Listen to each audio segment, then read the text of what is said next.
ജപമാല. പരിശുദ്ധ കുർബാന ഒരു രഹസ്യമാണെന്ന് പറഞ്ഞുകൊണ്ടാണ് തിരുസഭ നിനക്ക് നൽകിയത്. അതെന്നേക്കും രഹസ്യമായിരിക്കുകയും ചെയ്യും. എത്ര പഠിച്ചാലും എത്ര വിശദീകരിച്ചാലും അതുപോലെ തന്നെ മറ്റൊരു രഹസ്യം കൂടി തിരുസഭ നിനക്കു നൽകിയിട്ടുണ്ട്. ജപമാല. പരിശുദ്ധ കുർബാന പോലെ തന്നെ മറ്റൊരു രഹസ്യമാണ് ജപമാല. ഈശോ ജപമാലയെക്കുറിച്ച് പറഞ്ഞത് ജപമാലയുടെ മഹാരഹസ്യങ്ങൾ എന്നാണ്. മഹാരഹസ്യങ്ങൾ നിഗൂഢമായിരിക്കുന്നത് തന്നെയാണ് ജപമാലയും. കാരണം ജപമാല നമ്മുടെ കയ്യിൽ തന്നപ്പോൾ സഭ നമ്മോട് പറഞ്ഞു, സന്തോഷത്തിന്റെ മഹാരഹസ്യങ്ങൾക്കുള്ളിൽ പരിശുദ്ധ കുർബാന മുഴുവൻ അടങ്ങിയിട്ടുണ്ട് എന്ന്. ഒരു സംശയം കൂടി, ജപമാല ചൊല്ലണോ? കുറച്ച് നന്മ നിറഞ്ഞ മറിയം ചൊല്ലിയിട്ട് എന്താ കാര്യം? ഈശോ ചോദിച്ചു. നന്മ നിറഞ്ഞ മറിയം എന്ന പ്രാർത്ഥന ആരെഴുതിയതാ? ഏതെങ്കിലും മനുഷ്യൻ എഴുതിയതാണോ? അത് ഏതെങ്കിലും പ്രാർത്ഥനാ ഗ്രൂപ്പുകാരോ വൈദികരോ എഴുതി വച്ചതാണോ അത്? അല്ല. പിന്നെയോ, ദൈവത്തിന്റെ വചനമാണത്. ദൈവകൃപ നിറഞ്ഞ മറിയമേ എന്നുള്ളത് ദൈവത്തിന്റെ വചനമാണ്. പിന്നെ ഈ വചനങ്ങൾ നിന്നെ സ്വതന്ത്രയാക്കുമെന്നും അറിയില്ലേ? അതും വചനത്തിൽ എഴുതിയിട്ടുണ്ടല്ലോ. ഈ വചനങ്ങൾക്ക് ഒരു പ്രത്യേകതയുണ്ട്. ഇത് രക്ഷയുടെ ആദ്യത്തെ വചനമാണെന്നുള്ളതാണ്. ഈ വചനങ്ങൾക്ക് എൻ്റെ അമ്മ ആമേൻ എന്ന് മറുപടി നൽകിയപ്പോഴാണ് സാത്താന്റെ പരാജയം ആരംഭിച്ചത്. അതുകൊണ്ട് അവന് നന്മ നിറഞ്ഞ മറിയമേ എന്ന പ്രാർത്ഥന ഒട്ടും സഹിക്കില്ല. ജപമാലയോട് അവന് ഇത്രമാത്രം വൈരാഗ്യവും വെറുപ്പുമുണ്ടാകാൻ കാരണം അവന്റെ പരാജയം തുടങ്ങുന്നത് അവിടെ നിന്നാണ്. അതുകൊണ്ട് ജപമാല ഒരിക്കലും നിന്റെ കയ്യിൽ നിന്നും താഴെ വയ്ക്കരുത്. പരിശുദ്ധ അമ്മയുടെ കൂടെ ഈശോയുടെ ജീവിതത്തിലൂടെ ഒന്ന് കടന്നു പോവുകയാണ് ചെയ്യുന്നത്. ജപമാല ചൊല്ലിത്തുടങ്ങുമ്പോൾ ഈ വചനങ്ങൾ ഓർത്തുകൊള്ളുക. ദൈവം അയച്ച രക്ഷയുടെ ആദ്യത്തെ വചനങ്ങളാണത്. ആ വചനങ്ങൾ ആവർത്തിച്ചാവർത്തിച്ച് പ്രാർത്ഥിക്കുക. നിരന്തരം ആവർത്തിക്കുന്ന ഈ വചനങ്ങൾക്ക് നിന്നെ വിശദീകരിക്കുവാനും എല്ലാ ബന്ധനങ്ങളിൽ നിന്നും സ്വതന്ത്രയാക്കുവാനും ശക്തിയുണ്ട്. അതിപുരാതന കത്തോലിക്ക കുടുംബങ്ങളിൽ മുട്ടിന്മേൽ നിന്ന് ജപമാല ചൊല്ലുന്ന പാരമ്പര്യമുണ്ടായിരുന്നു. എൻ്റെ അമ്മയുടെ കൂടെയാണ് അന്നവർ ജീവിച്ചിരുന്നത്. അതുകൊണ്ട് അന്ന് അവർക്ക് മക്കൾ വേണ്ടെന്നോ 2 മതിയെന്നോ മക്കൾ ഭാരമാണെന്നോ ഒന്നും തോന്നിയിരുന്നില്ല. എൻ്റെ മക്കളെല്ലാവരും ഇന്നത്തെക്കാളേറെ ഒത്തിരി നല്ലവരായിരുന്നു. ഇന്നത്തെക്കാളേറെ ദൈവവിളികളുണ്ടായിരുന്നു. ഒരിക്കൽ കൂടി എൻ്റെ മക്കൾ കഴിഞ്ഞ കാലത്തേക്ക് മടങ്ങിപ്പോയിരുന്നെങ്കിൽ, എൻ്റെ അമ്മയുടെ കൂടെ ഒരിക്കൽ കൂടി ജീവിക്കാൻ തുടങ്ങിയിരുന്നെങ്കിൽ എന്ന് ഞാൻ ആഗ്രഹിച്ചു പോവുകയാണ്. അതുകൊണ്ട് ജപമാല ഒരിക്കലും നിന്റെ കരങ്ങളിൽ നിന്നും താഴെ വയ്ക്കാതിരിക്കട്ടെ. നിനക്കറിയാമല്ലോ, ഒരിക്കൽ പരിശുദ്ധ അമ്മയുടെ പ്രാർത്ഥന കേട്ടപ്പോൾ ഞാൻ പച്ചവെള്ളത്തെ വീഞ്ഞാക്കി മാറ്റി. പച്ചവെള്ളമായ നിന്നെ വീഞ്ഞാക്കി മാറ്റാൻ അമ്മയുടെ പ്രാർത്ഥനയ്ക്ക് പറ്റിയിട്ടുണ്ട്. ആ വീഞ്ഞിന്റെ ഒരു പുളിപ്പും ചവർപ്പുമൊക്കെയുള്ളത് കൊണ്ടാ നീ ഇങ്ങനെ ക്രിസ്ത്യാനിയാണെന്നും പറഞ്ഞ് ജീവിക്കുന്നത് തന്നെ. പക്ഷേ വീഞ്ഞായി തീർന്ന് അവസാനിക്കുന്നതല്ല ക്രൈസ്തവ ജീവിതം. ഈശോയുടെ പ്രാർത്ഥന നീ ഓർക്കുക. ഈശോ പ്രാർത്ഥിച്ചപ്പോൾ ആ വീഞ്ഞ് രക്തമായി മാറി. അങ്ങനെ രക്തമായി മാറിയെങ്കിൽ മാത്രമേ ജീവൻ നൽകാൻ നിനക്ക് പറ്റുകയുള്ളൂ. വെറുതെ ദാഹം തീർക്കുന്ന ജീവിതത്തിന് വേണ്ടിയല്ല നീ വന്നിരിക്കുന്നത്. പിന്നെയോ ജീവൻ നൽകുവാനുതകുന്ന ജീവിതത്തിന് വേണ്ടിയാണ്. അങ്ങനെ മറ്റുള്ളവർക്ക് ജീവൻ നൽകുന്ന രക്തമാക്കി എന്നെയും മാറ്റണമേ എന്ന് പ്രാർത്ഥിക്കുക. അതോടൊപ്പം പരിശുദ്ധ അമ്മയോട് നീ പറയണം, അമ്മേ, ഏറ്റവും നല്ല അപ്പം ഉണ്ടാക്കുന്നത് അമ്മമാരാണ്. ഏറ്റവും നേർമയേറിയ പൊടിയിൽ നിന്നാണ് ഏറ്റവും നല്ല അപ്പം ഉണ്ടാകുന്നത്. അപ്പോൾ ഏറ്റവും നന്നായി പൊടിക്കാനും നല്ലതുപോലെ ഒരു അപ്പം ഉണ്ടാക്കാനുമായി നിന്നെ ഉപയോഗിക്കണമെന്ന് അമ്മയോട് പ്രാർത്ഥിക്കുക. അപ്പോൾ അമ്മ അത് ചെയ്തുകൊള്ളും. യേശുക്രിസ്തുവിന് ഏറ്റവും സ്വീകാര്യമായ ഒരു ബലിവസ്തുവായി അമ്മയെ ഒരുക്കിയതുപോലെ തന്നെ നിന്നെയും പിതാവിന് സ്വീകാര്യമായ ഒരു ബലിവസ്തുവാക്കി അമ്മ ഒരുക്കിക്കൊള്ളും. അമ്മ നിന്നെ ഒരുക്കുന്ന കാലമെല്ലാം അമ്മയുടെ ബലിവസ്തുവായി ലഭിക്കാവുന്ന കൃപയ്ക്കു വേണ്ടി നീ അമ്മയോട് പ്രാർത്ഥിക്കുക. ജപമാല ചൊല്ലി എന്നും പ്രാർത്ഥിക്കണം. ജപമാല ഒരിക്കലും താഴെ വയ്ക്കാതെ പ്രാർത്ഥിക്കണം. അതോടൊപ്പം പരിശുദ്ധാത്മാവിനോടും പ്രാർത്ഥിക്കണം. നിന്റെ കയ്യിലിരിക്കുന്ന ജപമാലയുടെ മഹത്വം നിനക്കറിയാമോ? പരിശുദ്ധ അമ്മ സ്വർഗത്തിൽ മഹത്വപ്പെട്ടതിനു ശേഷം, സ്വർഗത്തിന്റെയും ഭൂമിയുടെയും രാജ്ഞിയായി കിരീടം ധരിപ്പിക്കപ്പെട്ടതിനു ശേഷം, ആദ്യമായി ഞാൻ ഭൂമിയിൽ ജീവിച്ചിരുന്ന സ്ഥലങ്ങളിലൂടെയെല്ലാം കടന്നുപോയി. അങ്ങനെ കാൽവരിയിലേക്കുള്ള വഴിയിൽ എത്തിയപ്പോൾ തന്റെ പുത്രന്റെ ശരീരത്തിൽ നിന്ന് വീണുപോയ രക്തത്തുള്ളികൾ വഴിയിൽ വീണ് കിടക്കുന്നത് അമ്മ കണ്ടു. മുത്തുമണികൾ പോലെ ചിതറിക്കിടക്കുന്ന ആ തിരുരക്തത്തുള്ളികളെ ഭൂമിക്ക് ഒരിക്കലും അലിയിക്കാൻ കഴിയുകയില്ല. അമ്മ പതുക്കെ കുനിഞ്ഞിരുന്ന് ആ രക്തത്തുള്ളികൾ ഓരോന്നും പെറുക്കിയെടുത്തു. കണ്ണുനീരോടുകൂടി അവ പെറുക്കിയെടുത്തിട്ട് തന്റെ കണ്ണുനീർ തുള്ളിക്കൊണ്ട് ആ മുത്തുകൾ ഓരോന്നും കോർത്തുവെച്ച് അമ്മ, നിന്റെ ഈശോയുടെ ജീവിത രഹസ്യങ്ങൾ ആ മുത്തുകളിൽ എഴുതി വെച്ചു. അപ്പോൾ വെഞ്ചിരിച്ച ഒരു ജപമാല എന്താണെന്ന് നിനക്കറിയാമോ? പരിശുദ്ധ അമ്മയുടെ കണ്ണുനീർ തുള്ളികളും ഈശോയുടെ രക്തത്തുള്ളികളുമാണ്. ഇതാണ് നിന്റെ കൈവശം ഇരിക്കുന്നതെന്ന് നീ മനസ്സിലാക്കിക്കൊണ്ട് ഈശോയുടെ ജീവിതത്തിലൂടെ ഒന്ന് കടന്നു പോവുക. അന്നു മുതൽ ഞാൻ അങ്ങനെ ജപമാല ചൊല്ലാൻ തുടങ്ങി. ഈ കാര്യം ഞാൻ ആരോടും പറഞ്ഞിരുന്നില്ല. ഏതാനും നാളുകൾക്കു ശേഷം ഒരാൾ എന്നെ കാണാൻ വന്നപ്പോൾ അദ്ദേഹം എന്നോട് ചോദിച്ചു, മോളെ, നിനക്കു വേണ്ടി പ്രാർത്ഥിക്കുമ്പോൾ കുറെ രക്തത്തുള്ളികൾ, ചുവപ്പ് മുത്തുമണികളെപ്പോലെയുള്ള രക്തത്തുള്ളികൾ ഈ ലോകം മുഴുവൻ കറങ്ങി നടക്കുന്നത് ഞാൻ കാണുന്നല്ലോ. ഞാൻ പറഞ്ഞു, അതെ, കരുണക്കൊന്ത ചൊല്ലുമ്പോൾ ഞാൻ ഓരോ മുത്തുമണിയും ഓരോ രാജ്യത്തും കൊണ്ടിട്ട് ചൊല്ലാറുണ്ട്. ഈശോയുടെ രക്തത്തുള്ളികളാണ് ഇവയെന്ന് വിശ്വസിച്ചാണ് ഞാൻ ജപമാല ചൊല്ലാറുള്ളത്. അങ്ങനെ ആ കാര്യം സത്യമാണെന്ന് ദൈവം എനിക്കൊരടയാളം നൽകുകയായിരുന്നു എന്ന് ഞാൻ മനസ്സിലാക്കി. നമ്മുടെ കയ്യിലിരിക്കുന്ന ഈ ജപമാല ഇത്രമാത്രം മഹത്വമുള്ളതാണ്. ഈശോയ്ക്ക് നഷ്ടപ്പെട്ടുപോയ, ഈശോയുടെ ശരീരത്തിൽ നിന്ന് ഭൂമിയിൽ വീണുപോയ ഒരു തുള്ളി രക്തം പോലും നഷ്ടപ്പെടാതെ അത് നമുക്ക് പെറുക്കിയെടുത്ത് മാലയായി കോർത്തു തന്ന പരിശുദ്ധ അമ്മയെ ജപമാലയിൽ നമുക്ക് നന്ദിയോടെ ഓർക്കാം. ഈശോ പറഞ്ഞു, നീ അടുത്ത നാളുകളിലൊന്നും ജപമാല കാര്യമായിട്ട് ചൊല്ലാറില്ലല്ലോ. ഞാൻ ഈശോയോട് പറഞ്ഞു, ഞാൻ വളരെയധികം ജപമാല ചൊല്ലാറുണ്ടല്ലോ. ഈശോ പറഞ്ഞു, ഇല്ല, ജപമാല ചൊല്ലാൻ തന്നപ്പോൾ എന്തു പറഞ്ഞുകൊണ്ടാണ് തിരുസഭ നിനക്ക് തന്നത്? യേശു ക്രിസ്തുവിന് ജീവിത രഹസ്യങ്ങൾ ധ്യാനിക്കണമെന്നാണ് പറഞ്ഞത്. നീ ഇപ്പോൾ ജപമാല ധ്യാനിക്കാറില്ല. ഇപ്പോൾ കുറെ നിയോഗങ്ങൾ ധ്യാനിക്കാറുണ്ട്. കല്യാണക്കാര്യം മുതൽ സ്ഥലവിൽപ്പന വരെ ഏൽപ്പിച്ചിട്ട് ഒരു നന്മ നിറഞ്ഞ മറിയമേ ചൊല്ലും. അങ്ങനെ ചൊല്ലാനാണോ സഭ നിന്നോട് പറഞ്ഞത്? തിരുസഭ ജപമാല തന്നിട്ട് കർത്താവിൻ്റെ ജീവിത രഹസ്യം ധ്യാനിക്കാനാണ്. നീ ചെയ്യുന്നത് എന്താണ്?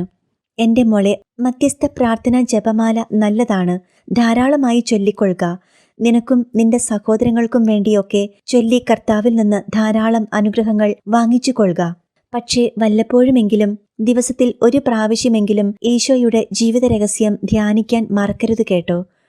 100-150 വർഷങ്ങൾക്ക് മുൻപ് ഒരു വല്യമ്മച്ചിയിരുന്ന് ജപമാല ചൊല്ലിയിരുന്നത് എങ്ങനെയെന്ന് നിനക്ക് ധ്യാനിക്കാൻ പറ്റുമോ? നിനക്ക് ചിന്തിക്കാൻ പറ്റുമോ? ഈ ലോകത്തിനു വേണ്ടി മുഴുവനും നീ പ്രാർത്ഥിക്കുമ്പോൾ നീ പ്രാർത്ഥിക്കുന്ന ഓരോ സ്ഥലത്തും യേശു ക്രിസ്തുവിൻ്റെ രക്തത്തുള്ളികൾ വീണുകൊണ്ടിരിക്കുകയാണ്.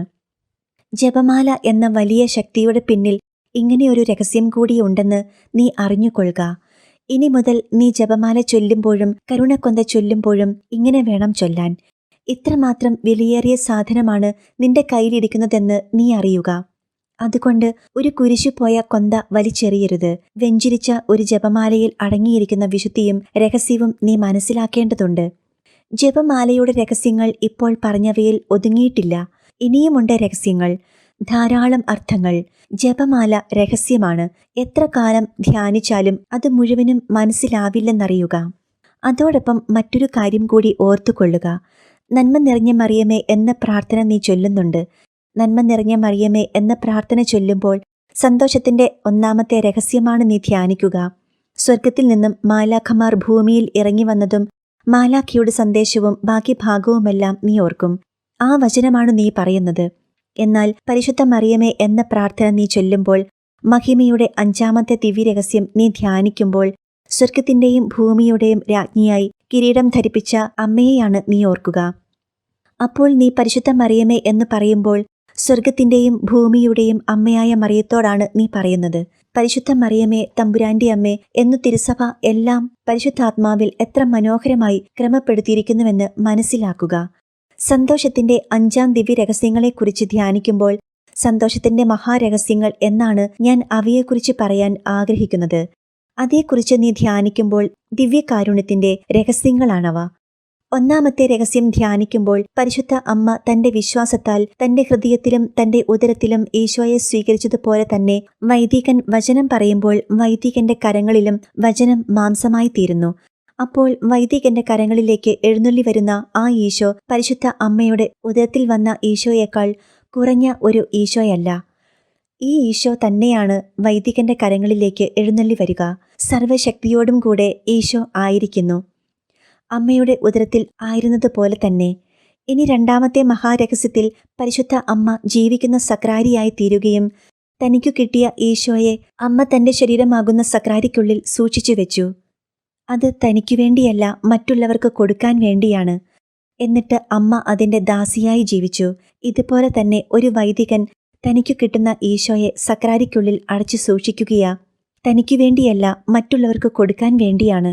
എന്നിട്ട് അതിൻ്റെ കാവൽക്കാരനായി, ദാസനായി അവൻ ആ പള്ളിക്ക് ചുറ്റും ജീവിക്കുകയാണ്. മൂന്നാമത്തെ രഹസ്യത്തിൽ പരിശുദ്ധ അമ്മ ഉണ്ണീശോയെ പുൽക്കൂട്ടിൽ കിടത്തുകയാ. അവിടെ വന്ന രാജാക്കന്മാരും ദൂതന്മാരും ഇടയന്മാരുമെല്ലാം ഈശോയെ ആരാധിക്കുകയാണ്. ആരാധിക്കാൻ വേണ്ടിയാ അമ്മ അവിടെ കൊണ്ടുവന്ന് കിടത്തിയത്.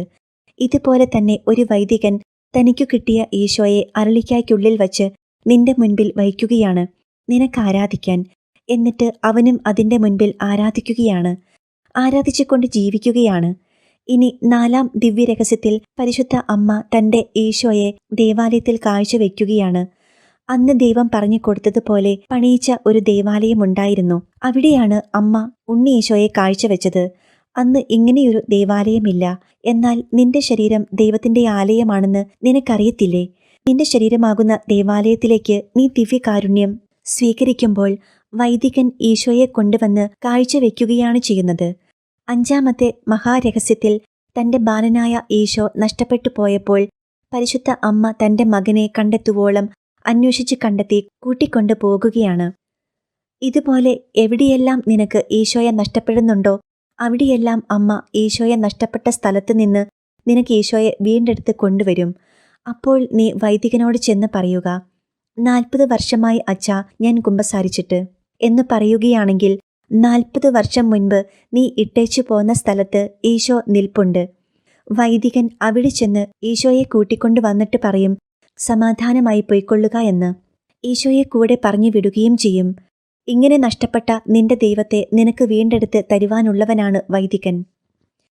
പരിശുദ്ധ അമ്മയുടെ ദൗത്യം ഭൂമിയിൽ പൂർത്തിയാക്കുന്നതിനായി ദൈവം തിരഞ്ഞെടുത്തവരാണ് ഓരോ വൈദികരും. ഇത് മനസ്സിലാക്കുക. ഒരു വൈദികനെ സമീപിക്കേണ്ടി വരുമ്പോൾ വെറുതെ ഇറങ്ങി ഓടാതെ പരിശുദ്ധ അമ്മയോട് പ്രാർത്ഥിക്കുക. അമ്മേ, അമ്മയുടെ ഹൃദയവും അമ്മയുടെ വാക്കുകളും അമ്മയുടെ ചിന്തകളും അമ്മയുടെ വിശുദ്ധിയും എനിക്കൊന്ന് കടം തരാമോ? എന്നിട്ട് അത് വാങ്ങിച്ചുകൊണ്ടു വേണം വൈദികന്റെ അടുക്കിലേക്ക് പോകാൻ. വിശുദ്ധിയോടു കൂടിയല്ലാതെ ഒരിക്കലും ഒരു വൈദികനെ സമീപിക്കരുത്.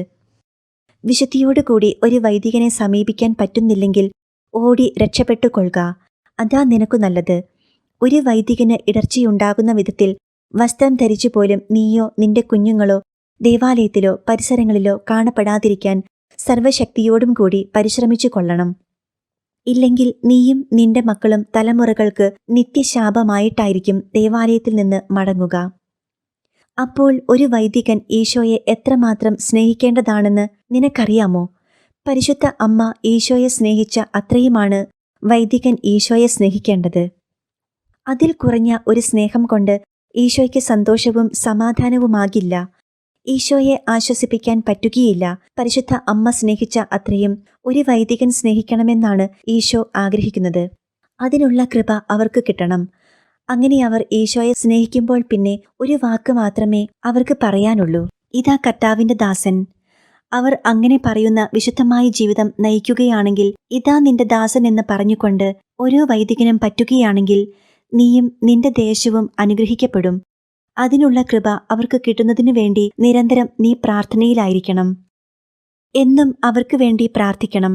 അതുപോലെ നീ പരിശുദ്ധാത്മാവിനെ ദുഃഖിപ്പിക്കുകയുമരുത്. ശരീരം ദൈവത്തിന്റെ ആലയമാണെന്ന് നിനക്കറിയില്ലേ? പരിശുദ്ധാത്മാവ് നിന്റെ ഉള്ളിൽ വസിക്കുന്നുവെന്ന് അറിയില്ലേ?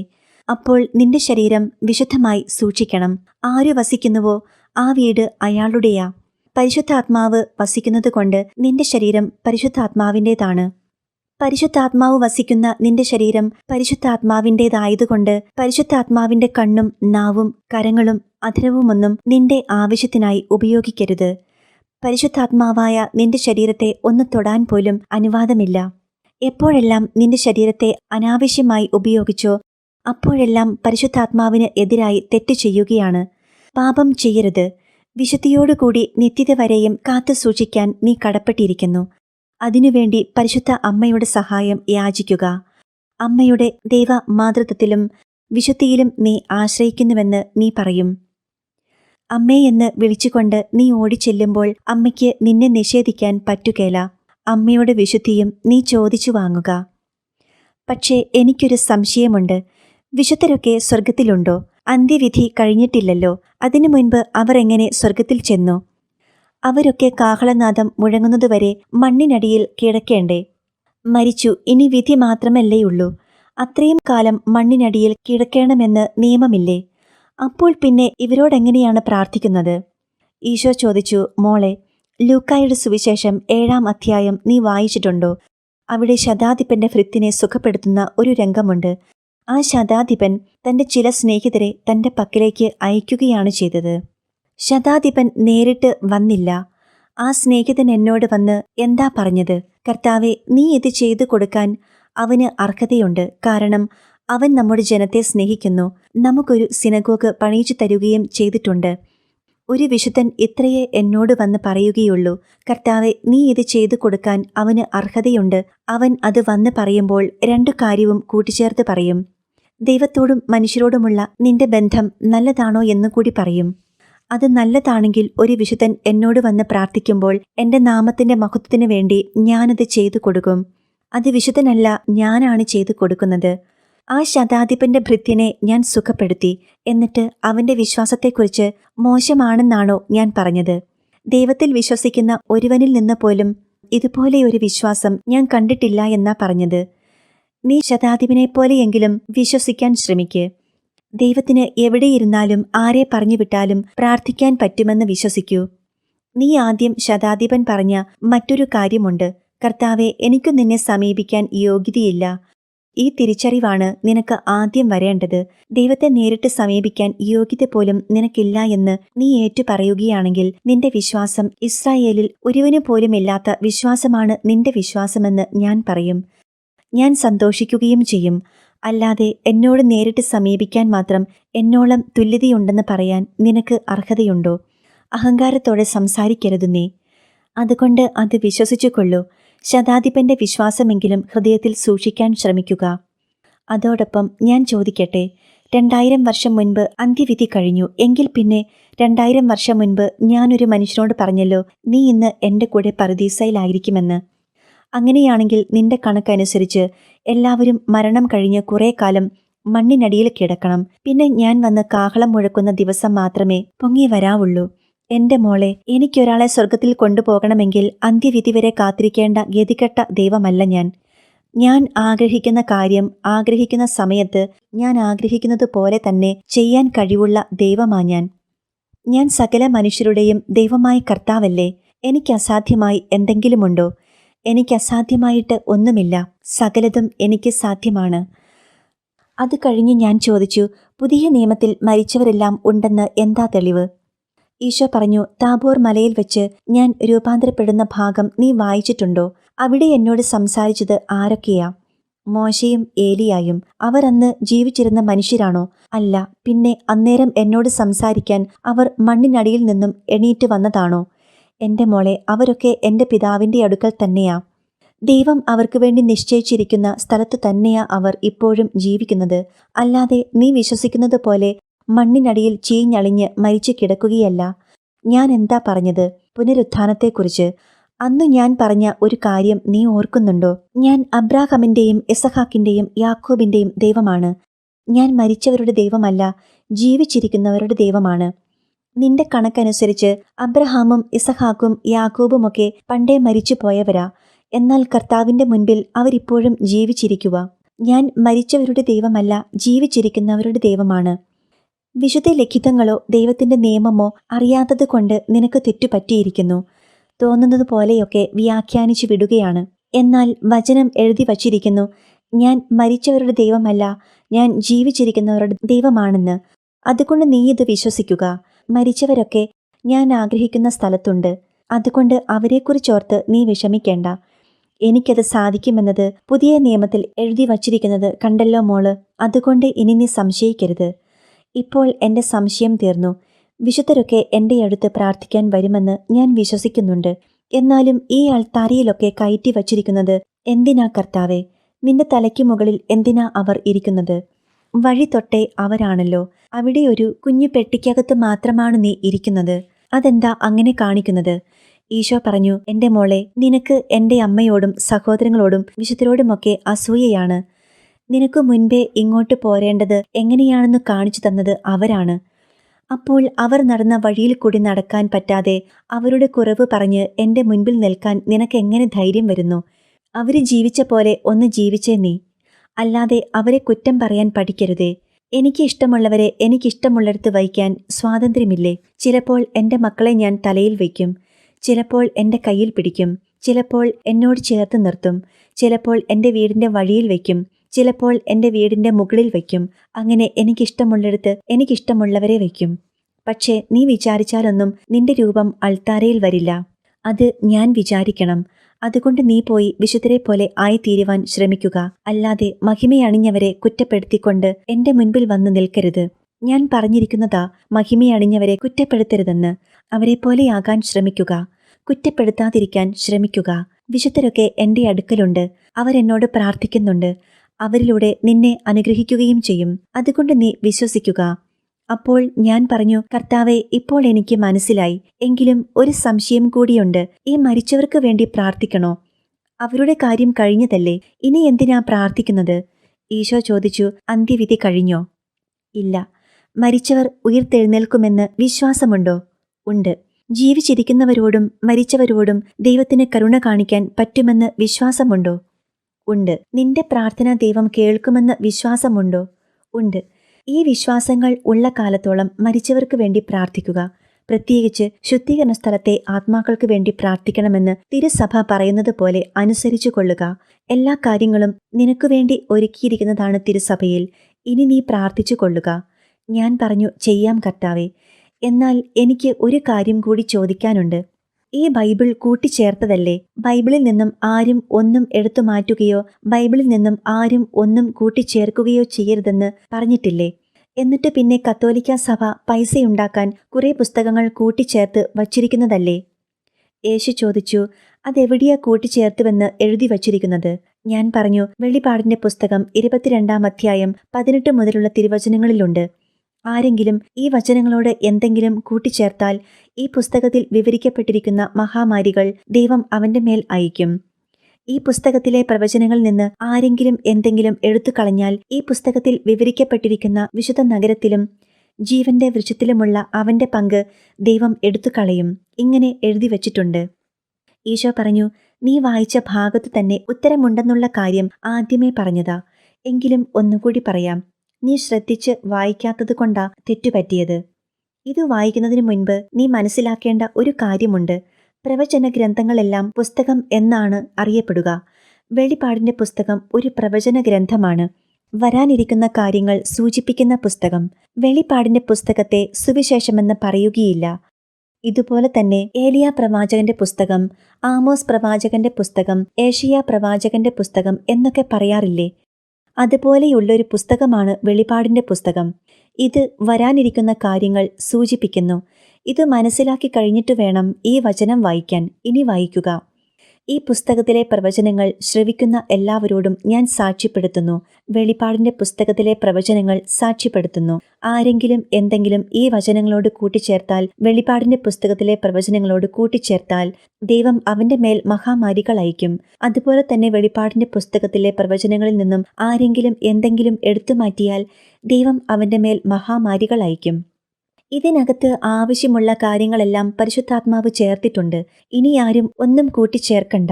തിരുസഭയ്ക്ക് ബൈബിളിന്റെ മേലും അധികാരമുണ്ടെന്ന് നീ അറിയുക. നീ പറഞ്ഞതനുസരിച്ച് രാവിലെ ഒരാൾ എഴുതാനിരുന്ന് വൈകുന്നേരം തുന്നിച്ചേർത്ത് കെട്ടിത്തന്ന സാധനമായിരിക്കണം ബൈബിൾ. ഇതിൽ നിന്നും കൂട്ടിച്ചേർക്കാതെ കിട്ടണമെങ്കിൽ എത്രയോ നൂറ്റാണ്ടുകൾ കൊണ്ടാണ് ഈ പുസ്തകം നിന്റെ മുൻപിൽ ഈ രൂപത്തിൽ വന്നത് തന്നെ. അപ്പോൾ പിന്നെ കൂട്ടിച്ചേർക്കണമെന്ന നിന്റെ ഈ ചോദ്യം തന്നെ തെറ്റിപ്പോയി. വെളിപാടിന്റെ പുസ്തകത്തിൽ കൂട്ടാനും കുറയ്ക്കാനും ഒന്നും പോകേണ്ട. വേണ്ടതെല്ലാം ഞാൻ അതിൽ എഴുതിയിട്ടുണ്ടെന്നാണ് പറഞ്ഞത്. അതുകൊണ്ട് നീ ഇത് പറയുമ്പോൾ ഈ കാര്യങ്ങൾ ശ്രദ്ധയിലുണ്ടായിരിക്കണം. തിരുസഭയ്ക്കും ബൈബിളിന്റെ മേൽ അധികാരമുണ്ട്. തിരുസഭ നൽകുന്ന ബൈബിൾ നീ സ്വീകരിച്ചു കൊള്ളുക. അതുകൊണ്ട് ഇതോർത്ത് നീ വിഷമിക്കേണ്ട. ഞാൻ പറഞ്ഞു, ഇതും എനിക്ക് വിശ്വാസമായി.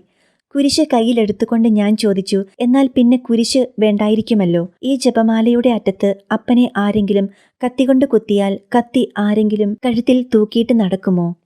അപ്പോൾ ഈശോ ചോദിച്ചു, കുരിശ് കൊണ്ട് കുത്തിക്കൊന്ന ഒരു കർത്താവിന് നിനക്ക് പരിചയമുണ്ടോ? അത് നിന്നെ തറയ്ക്കാൻ വേണ്ടി പണിത കുരിശ. അതെനിക്ക് മനസ്സിലായി. അതുകൊണ്ട് ഞാൻ നിനക്ക് മുൻപേ ഇങ്ങു പോന്നു. എന്നിട്ട് നീ വരുന്നതിന് മുൻപ് തന്നെ ഞാൻ കുരിശിൽ എന്റെ ജീവിതം ബലിയായി തീർത്തു. നീ വന്നപ്പോൾ ഈ കുരിശും അതിൽ ഒരു ക്രൂശിത രൂപവും മാത്രമേ കണ്ടുള്ളൂ. നിന്നെ രക്ഷിച്ചിട്ട് ഞാൻ പോയി കഴിഞ്ഞിരുന്നു. അപ്പോൾ ഞാൻ ചോദിച്ചു, ഇത് എന്തിന്റെ അടയാളമാ? ഈശോ പറഞ്ഞു, ഈ കുരിശ് നിന്നോടുള്ള സ്നേഹത്തിന്റെ അടയാളമാ. നിന്റെ അപ്പന് നിന്നോടുള്ള സ്നേഹത്തിന്റെ അടയാളമാ ഈ കുരിശ്. ഇത് കാണുമ്പോഴെല്ലാം നീ ഓർക്കണം, എന്റെ അപ്പന് നിന്നോട് ഇത്രയും സ്നേഹമുണ്ടായിരുന്നുവെന്ന്.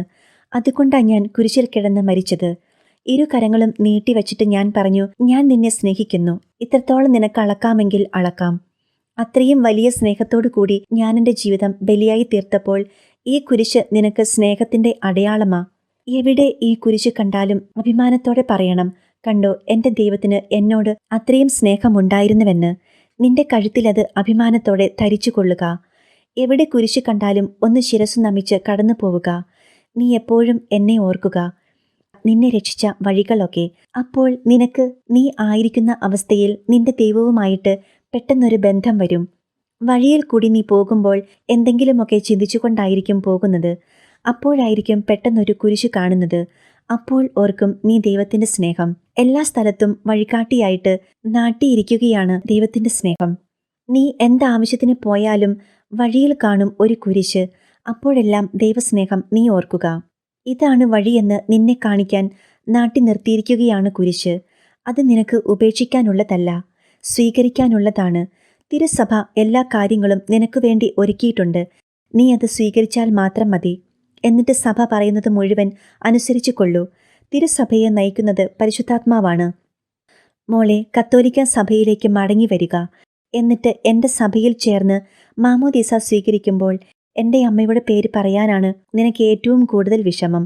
അതുകൊണ്ട് എൻ്റെ അമ്മയുടെ പേര് തന്നെ സ്വീകരിക്കണം.